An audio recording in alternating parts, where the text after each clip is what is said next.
G'day and welcome to the Grow a Small Business Podcast. I'm your host, Troy Truen. Each week, we speak with an owner who has grown a business with 5 to 30 team members to something bigger. Diving into their numbers and unearthing the pain they've experienced, we explore what they did to overcome each barrier and what they would do differently from day one. Let's get into it. Welcome, everyone. Today I'm interviewing Chris Lalomia from the Trusted Toolbox, based in Atlanta, United States of America. Thanks for your time today, Chris. Hey, looking forward to it. Let's start with how we know each other. Rose on your team reached out, thought you'd be a great guest to come on the cast for our audience. Yeah, she did a good job finding you. And I have to say, listen to your podcast. I'm excited to do it. Hopefully I can add something to all the great people who've been on your podcast already. Yeah, thank you. And you've got your own podcast. Do you want to tell the audience a bit about that? Yep, I have the Small Business Safari. I started it with a co-host here in Atlanta, talking about people who may be thinking about leaving corporate world and making that leap into small business ownership, or trying to figure out how to scale their own small business ownership that they have today and build it up. And we've had a lot of great guests, and I'm starting to look for more. So I think I'm going to try to tap you as well. Yeah, I think that'll be like the 7th one that I've been on. So yeah, I'd love to. That'd be great. We'll link through to that in the show notes. Just tell our audience a bit about your business, what it does and how it makes money.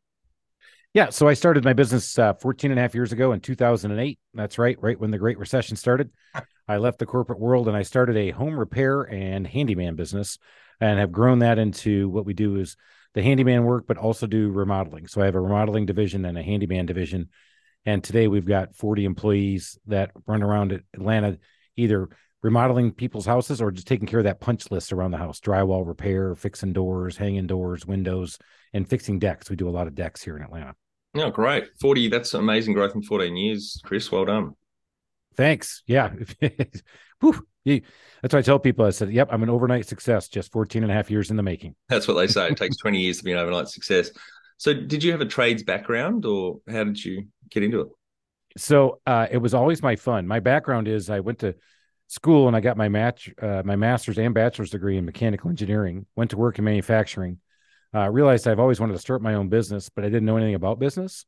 So I went to work for a company at the time called Anderson Consulting, which is now Accenture, business consulting. And all I did was work in banks. Yeah, I used to work for PricewaterhouseCoopers, and Anderson were still around at the time. They merged or went under, I think, didn't they? Anderson went under. So I was there when the split happened, which is interesting. So I joined Anderson Consulting, which wasn't part of Arthur Anderson. So I was on the consulting side. And they said, no, we're splitting. And then they said, hey, we got to change our name. And we're all like, oh, screw this, man. I'm here for the resume experience. I want Anderson Consulting on my resume. And we changed our name to Accenture. And sure enough, what happened? Arthur Anderson got tied up with Enron, if you remember the scandal. Oh, that's it. And because of that, that's what took him down. That's right. And so from there, I stayed in the banking world and hooked up with a small, it's a super regional bank. And I took over their commercial loan operations and reporting department. So at 33, I had 400 people working for me, had the corner office, parking spot, Mercedes, custom suits.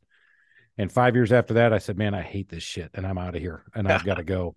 Yep. And so I built the business plan for this. This wasn't my first idea. My fun has always been working on houses. So it's a passion of mine. I always like working on it, but I got the idea, built the business plan, and then off I went running into 2008, right up against that huge thing called the recession. Great. So GFC. Interesting. A lot of guests I've had on started their business either side of the GFC, and obviously still going well. So 2008. So you were 38 when you jumped into your first home business. Great. Yep. Yeah, a little late on the late bloomer side, but that's why I tell people I don't care when you start it. Just make sure you have a plan before you start it, because even with that plan, man, it's still rough. Yeah, that's right. Yep. Do you have some key numbers you can share to illustrate the growth of the business over the 14 years? Sure. Yeah, I'd love to talk about that. So my first year in business, from April to December, I did $128,000 in total revenue. This year, we're projecting to do $5.2 million. Wow. The last 2 years have been 20% growth. And I was able to stay level from 19 to 20. And that's 20 is obviously the other bad thing that's happened to us. We've had a lot happen to us in our lifetime. We can tell our kids this, but between the Great Recession and then the COVID scare and shutdown of the world, I've been able to continue to keep growing it. Yeah. Fantastic. And you're around 40 full-time equivalents at the moment. How many did you start with? Just yourself?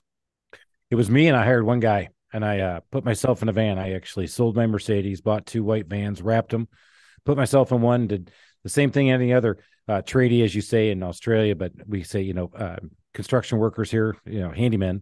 Yep. I answered the phones. I did the estimates. I did some of the work, got him going.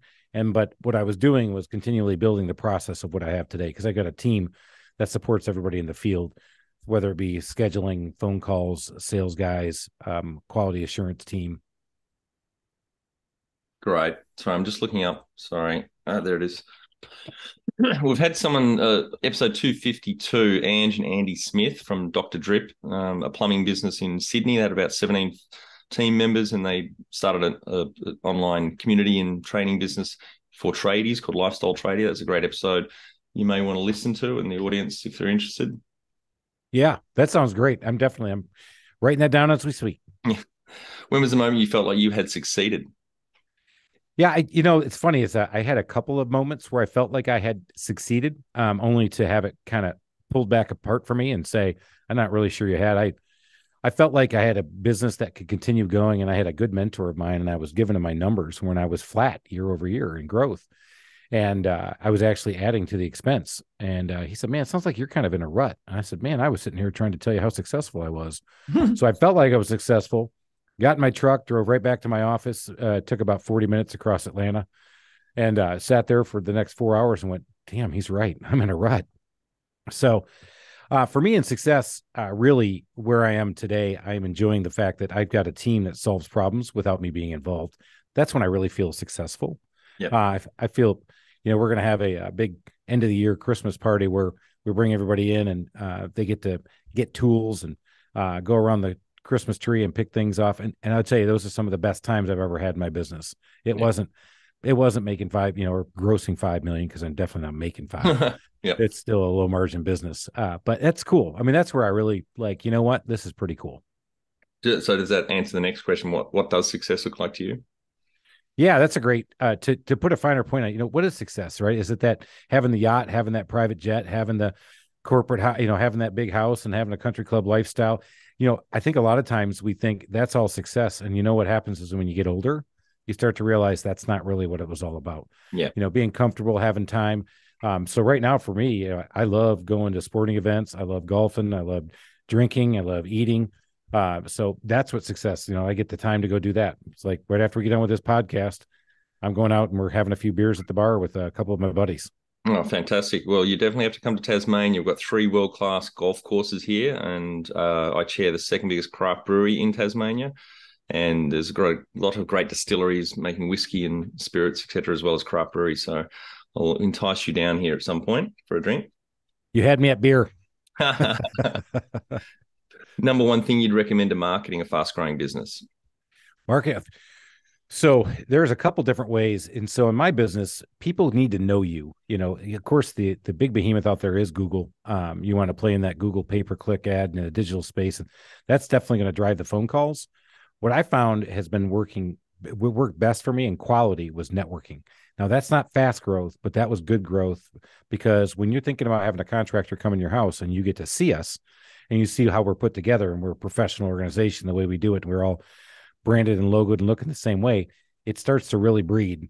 And if you want to grow, you also want to keep your customer base. And right now we got 40% of our business comes from customers that we've already worked with. That's fantastic. Well done. Yeah, that's the thing. I mean, is it fast? I don't know. I don't know if I could have grown much faster. I've seen some of these other people growing faster than I in this space. And I just, I go back to what Warren Buffett said, bigger isn't better, better is better. Yeah. And I needed to make sure I was getting better. And I think right now, as we continue to grow at 20% each year, we've gotten better. Yeah. And that's something I really hang my hat on. And how did you fund the business? So I funded it. I'm glad you asked that question. So I was going to get a big bonus from the bank I was working for, and some stock options came due. So that was level 1. Level 2 was going to be remortgaging my house. Level 3 was going to be all my 401k that I had put away and socked away. And then I talked it over with my wife and did all that. And I'll be damned if I didn't go. I didn't touch the 401k. So good news is, once I turned 62, I'm all right. Yeah. The fact Now, as I joke around, I said, the odds of me getting there, maybe a little iffy, but I'll try to get there. But I did. I used all that seed money to start with, and then actually took a line of credit off against my bank. I didn't remortgage. I just did a line of credit, but I was all in at 300,000. Yeah, fantastic. So had to have that to make it through some of the lean times for sure. Yeah, and no other investors in the business, just yourself. No, that's one thing I know you mentioned you had partners, and I applaud you for that. I just knew I wasn't going to be a good partner, and it wasn't them, it was me. Yep. What do you tell the girl when you break up with her? Hey, look, it's not you, it's me. So yeah. I wanted to make sure I didn't have that. I think that would have also probably ignited growth that I don't know if it would have been good growth. I don't know if I would have been as diligent as I was. And so now today I might take on a partner if I wanted to see if I could grow the concept of the Trusted Toolbox, but it have to be the right situation. Be very fucking careful, because I've had 30 business partners in 15 businesses across 3 countries. So I've seen a lot of good and bad. And, probably a few years ago, I kind of walked away from the idea of having business partners. But in the last couple of years, I've started a few more businesses with great people. And I've obviously taken my time.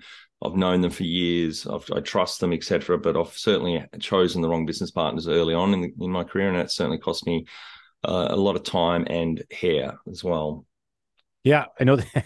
And money. Well, I'm part of that hair club for men too as well. But yeah, you bring up a great point. I say I'm open to it. I don't know how open I will be. And obviously if I get that close, I probably will call you, because I want to hear all the goods and bads. Absolutely. Give me a buzz. Yeah, and what to look for. If you were to start up to have plenty of funding, would you go into your industry? Probably not. It's hard. But the one thing I'm learning, especially from my own podcast, is that we always think everybody else is always successful. They're always tonning it, as it were. But you know what? It's all hard. It's just hard to do business if you want to grow and be how you want to be and be successful in your eyes. I don't know if I go into this business. I think I would have probably chose something else, maybe a vertical of being just a plumber or just HVAC or electrical, because what I do is pretty hard, and the expectations are hard to set with customers. Can you outline the most stressful point in your small business growth journey so our audience can learn from it? Yeah, I think the biggest stressor for me, as you grow, you have to let go. You have to let other people solve those problems. And if you don't have them thinking like you and solving problems the way you do, you're going to get really stressed. And then that's going to feel like this, that 1-star review where the customer says, I called them and they were horrible. They were overpriced. They didn't respond. They didn't take care of my concerns. And when you read those, I mean, it's just a complete gut punch. Yeah. And and if you've been in business long enough and you don't have any 1-star reviews, I'm calling bullshit.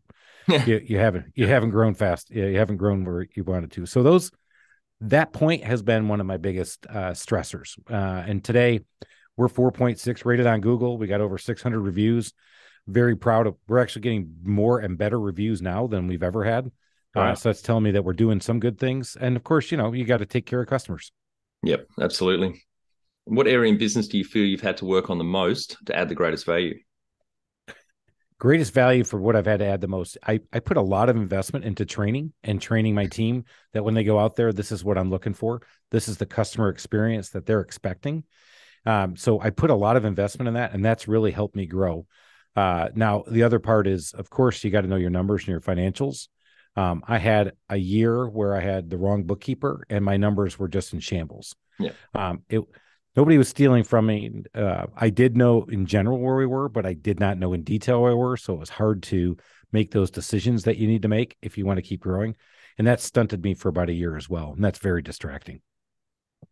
What have you enjoyed the least about managing fast growth? Probably the people. If you're in this business, if you said you have a distillery or a brewery, or if you've ever turned into a restaurant, people, it's just hard to find them. I'll set up 10 interviews. I'm lucky if 2 show right now. Wow. And some of them, hey, I'm on the way, and they don't even come. Jeez. And so getting them in and then trying to convince them that this is the best place for them to grow and to be a good member of has been the hardest part. And that's still a challenge. And it will be, I think, until I'm done. Yeah, I agree. It's one of the sayings I made up a few years ago here on the cast. I believe people are the hardest thing in small business and where the value's at, because obviously you can't do it on your own. Especially not me. And if somebody comes out with a robot that knows how to do drywall repair, fix some wood, and fix a deck, I'm all in. But until then, I need people. Well, if you start following Elon Musk, then I'm sure he's got that on his massive list of things to do. Come on, Elon, I'm waiting. What do you love most about growing a small business? Yeah, I tell you, the self-satisfaction, the reward of seeing. Here's the best one ever happened is I've got a guy who's now been working with me for 8 years. He had worked with his dad for a number of years. And when he started with me, I didn't know this, but he came up and said, Chris, when I started with you, my credit score was under 400. I couldn't even get a credit card. He said, today I just went out and bought a Dodge Charger that has a Hemi. And because I have 790 credit score right now. Hmm. And he said, I couldn't have done that unless I was working here. So I finally bought something for myself after being in business for 30 plus years. And I tell you what, when you get that, that's cool. Yeah. What has been the biggest mindset shift for you in your small business growth journey? I had to go through a number of them. So I came out of the corporate America world, and I mentioned that I managed 400 people, and it was a distributed workforce as well. I didn't see all 400 of them. And so I followed the Drucker principles, the Jim Collins principles. I really adapted my management style to be able to send out a message, but it was very corporate, right? A lot of written communications, a lot of PowerPoints, a lot of this. I said, I'm stripping all of that when I started my business. It was just me and my merry band of misfits and pirates. Let's go out there and do this. I had to quickly go back to that as I was growing, because I would run in the office. I'd blah, blah, blah, this, la, la, la, that, do that, walk out the door and go start selling stuff again, come back and go, hey, how come nothing got done? They're like, Chris, when you came in, man, you were on fire. We didn't even know what the hell you were saying. So I realized I had to, a little less of Chris was probably better. And I had to do a little bit more communication. And it's more written communication and more being very consistent and repetitive in what I was asking for. Yeah, and add a bit more structure. I think, as Churchill said, if you've got an important point to make, you drive it home with a pile driver. It's like, just got to keep repeating yourself as a leader. We think we're over communicating. Most of us are under communicating. Yeah, I agree. Yeah, so that's been the hard one for me. The number one habit you think a small business owner needs to develop and maintain?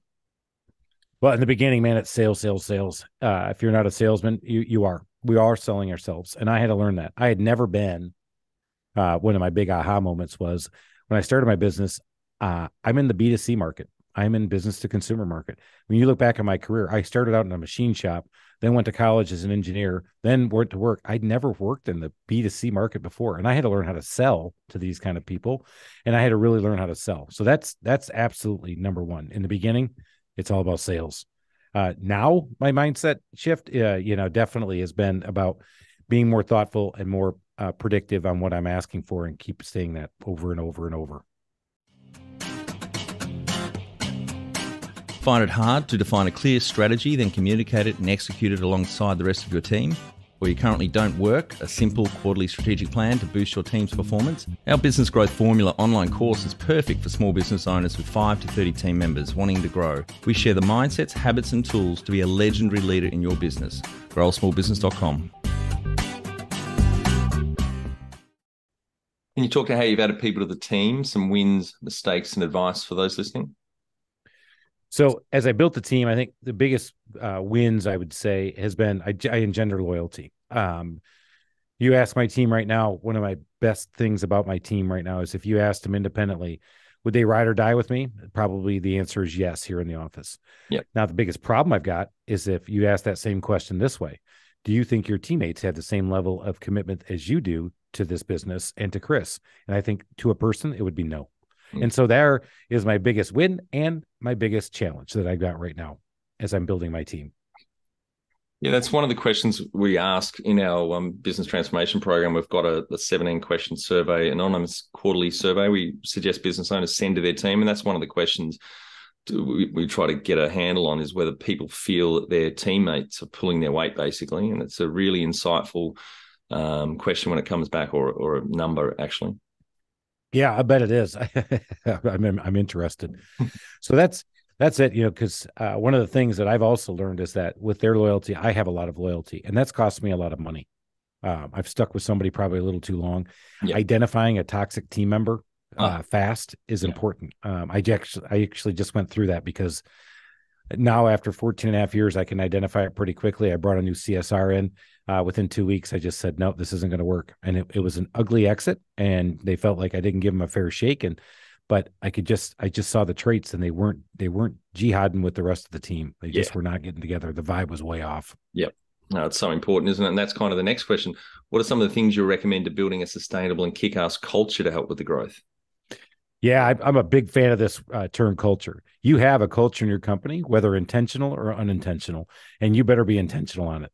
So in my culture, I was very intentional on my training, very intentional on professionalism above all else in our business, because that's what's going to set us apart from other people and make us more unique.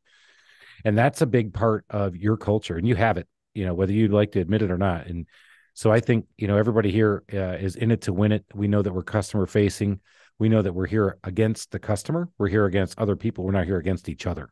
And that's something that happens in corporate America, where you start to build your domain, start to build your boundaries, build your castle. And next thing you know, all you're doing is working on fighting against people internally. And you're not out there trying to get more business, satisfy customers, grow your business. And that's where, as you build that culture, I would say we definitely are customer facing. And that's right on our mission plaque. It's called Customer First. Yep. Tell our audience how you've handled balance. Balancing my personal and my work life. Well, that's an interesting thing. I love it when people say, do you have work-life balance? Well, if you think there's 80 hours and you think it's 40 personal and 40 business, you better wake up, because that's not happening. Yeah. I have balanced it lately. The last couple of years, actually, I got a lot of friends who make fun of me because I take too many vacations. But that has been big. In the beginning, it was hard to say to balance, because it's 8:00 at night, and if you don't get that next estimate out, you might not get that sale. So what do you do? But one of the things that was cool for me is, I thought in corporate America, I always felt time constrained. I didn't think I could go to my kids' sporting events. I didn't think I could go to the recital and leave early, because people are watching and making sure you're still there. And then I found out that my time is my own. So I started coaching baseball and coaching softball and coaching basketball. And everybody goes, wow, you have all this time. Well, I have this time now because I can go home and work from 8 to 1 o'clock in the morning and wake up at 3:30 and do it all over again. Yeah, that's it. I call it time shifting. So I can choose to do those things during the day with my daughter, for example, but I'll work longer hours on the weekends that I don't have her, for example, to balance out my 40-hour week. But yeah, that's one of the great things about running your own business, is that flexibility.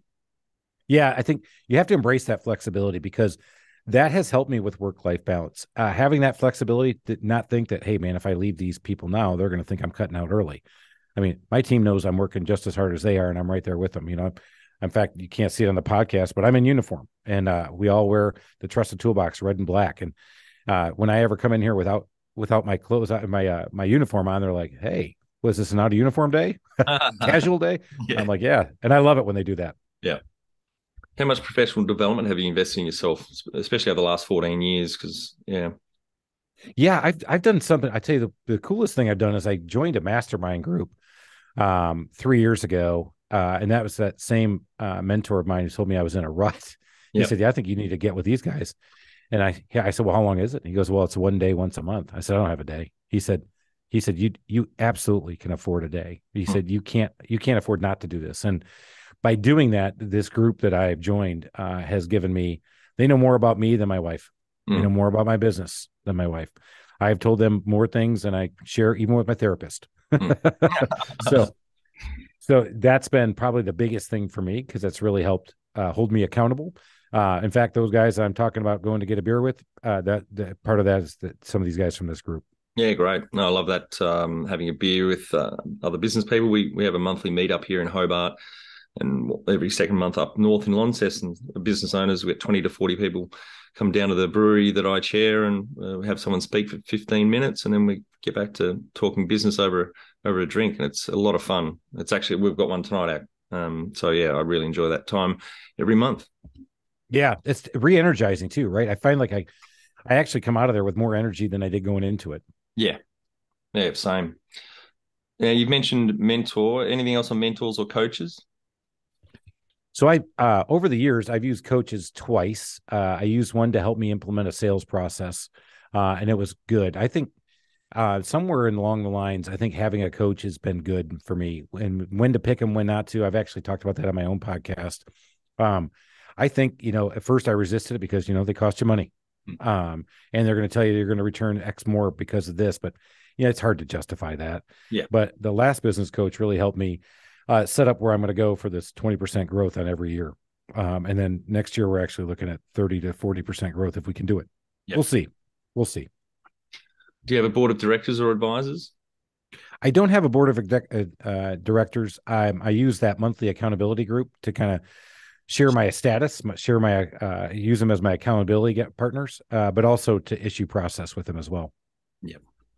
All right, Chris, one of our final 5 questions. What do you think is the hardest thing in growing a small business?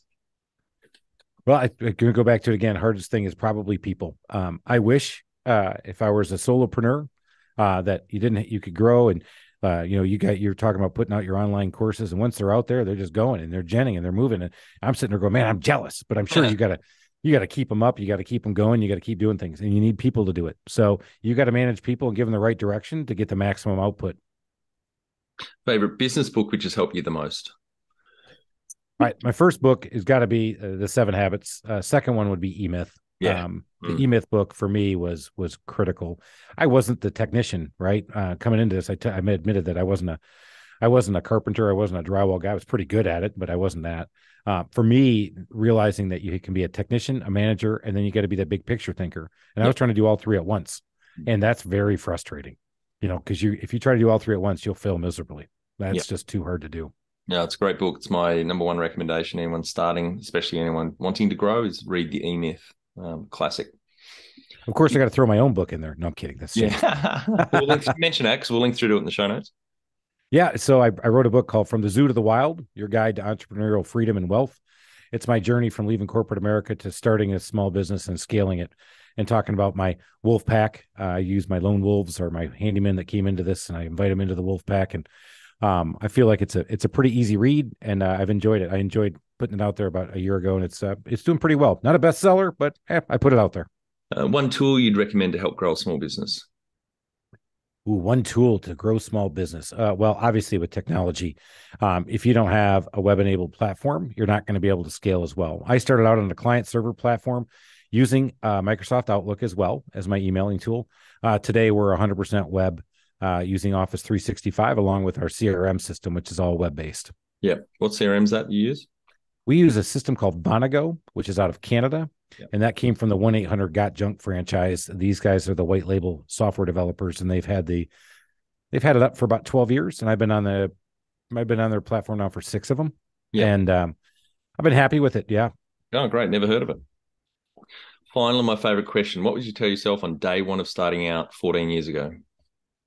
Yeah. On day 1, I think I should have told myself, take somebody to that pro forma and look at this. And if you can take half the revenue and double your expenses, would you still do it? And I think the answer would have been, I got some work to do. Yep.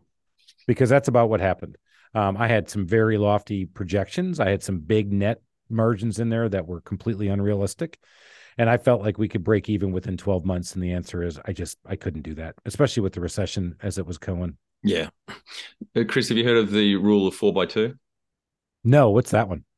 I heard that, venture capitalists, when I was living in London, in a speech mentioned this. It's he said, because a lot of people hit him up for his money, obviously, and he says to the entrepreneur, the rule of 4x2, it's either going to take 4 times as long and cost twice as much, or take twice as long and cost 4 times as much. The only difference is you get to choose which path we go down. I'm stealing that one. That's good. That's a good one. That is good. That's about right. Well, thanks very much for your time today, Chris. I really enjoyed our chat. I think we could go for another couple of hours. We'll have to do that over a beer, either in Atlanta or here in Hobart sometime. It'd be great. Congratulations on the growth over the last 14 years, from starting with 2 team members, yourself and someone else, to around 40 now, and a bit over 5 million last year. Well, currently, that's phenomenal growth. So congratulations to you and the team. All right. Thank you. I appreciate it. I had a lot of fun. And for our audience, we would greatly appreciate a review in iTunes or whatever platform you listen to us on. More reviews means we bubble up higher in iTunes, etc. So more business owners looking for podcast help with their growth will find us.